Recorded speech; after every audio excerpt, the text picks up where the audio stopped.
I'd just like to say two things about that. And when I speak about academics, I'm going to be referring to the kind of education that is offered here at Assumption.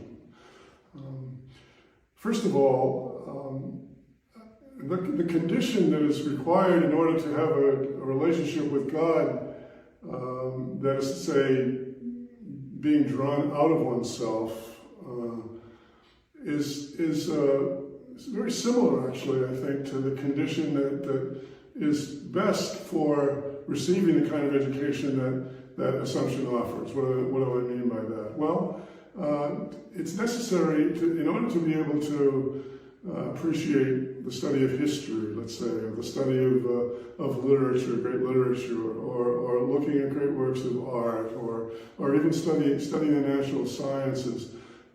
In order to do that well, it requires that one give oneself to the study, to be drawn out of oneself, and to be able to attend to what it is that one is reading. So there's a similarity between the conditions for a relationship with God and being, I think, an effective student here at Assumption.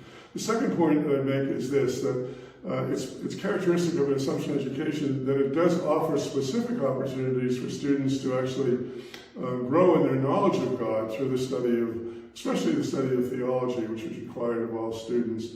You know, in order to be able to love God, which is presuming a relationship with God is to lead to loving God, it requires that we come to know God. There are a number of different ways of coming to know God, but one of them, and one that Assumption privileges, I think, is actually to study theology and to learn more about the nature of God and all the ways in which God has worked in human history. So those two things I'd like to say with regard to this question. Thank you.